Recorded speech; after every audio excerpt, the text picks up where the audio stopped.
When it comes to beat 'em up games, I expect high quality. This is mainly because I grew up when the CPS arcades were at their peak, and console games were just as entertaining. So when a new game comes out, I tend to be very skeptical about them because I doubt they'll be like they used to be. And when I was scrolling through the discount section of the Nintendo eShop, I came across the Takeover. Now they all look good on screenshots, but is this game any good? Well, let's have a little look. The story is like any other 90s beat 'em up. Someone has been kidnapped and you as the hero must take out a whole criminal organisation on your own. There are 3 characters to choose from. Ethan, your all-rounder who looks a bit like Axel from Streets of Rage, or Cody from Final Fight. There's Connor, a military guy who looks like whoever you want him to look like, but he is a slow character but strong, similar to Hager or Max. And Megan, a fast but the weaker of the bunch with similarities to Blaze. There are 7 rounds to get through and each have multiple screens to pass through. You begin in the streets where you'll be attacked by multiple enemies. Some are familiar here, like the guys in the jackets who look like the Signal characters from Streets of Rage. You'll notice a few more throughout the game, but not all are a rip-off of other games. Your display shows your health and special meter, as well as a rage meter, and below your health is the amount of ammo you have. Attacks are like any other games of this genre, where you have a basic flurry attack, grapple moves, jump attacks and specials. Here the controls are slightly different. You have jump, punch, but kick is also a separate move. This can become hard to get used to begin with, as you may normally be used to one attack button. But with 2 attacks you can rack up some heavy damage to the enemy. Your attacks count towards your rage meter, and when you press the left stick down your attacks become many times stronger, enabling you to take out multiple enemies with very few hits.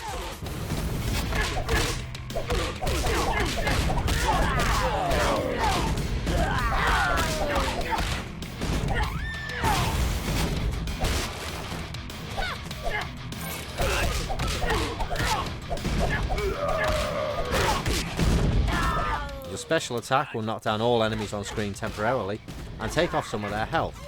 Personally, I save these ones for the bosses.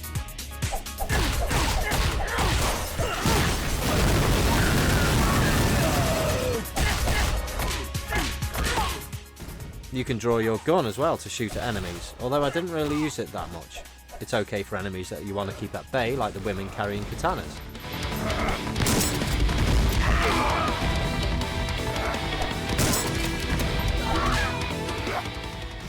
Items to collect are mostly point scorers, but there are the odd item to top up your health, as well as various weapons and ammo clips.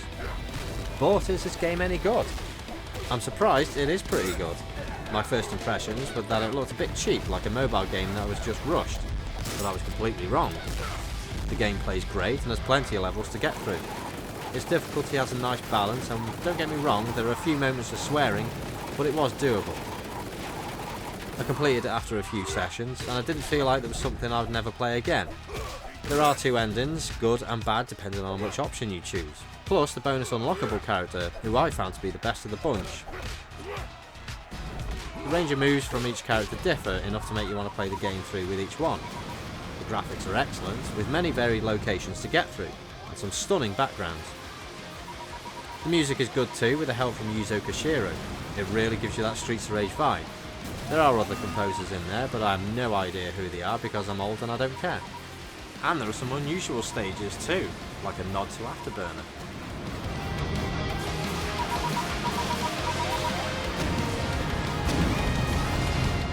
It's currently back to its retail price of £18, but I picked this up when it was 90% off, and I wouldn't have been disappointed if I had paid full price. It's a great game with a good challenge.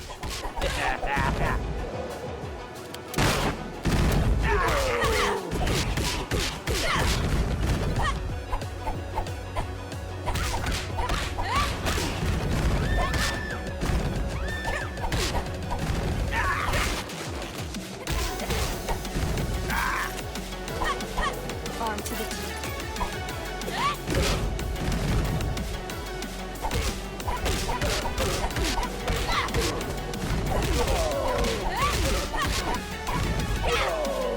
I'll take that.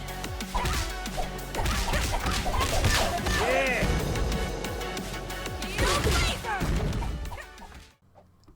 Thanks for watching. If for some strange reason you like my videos, please consider subscribing so I don't feel so unpopular. Do you know what I mean?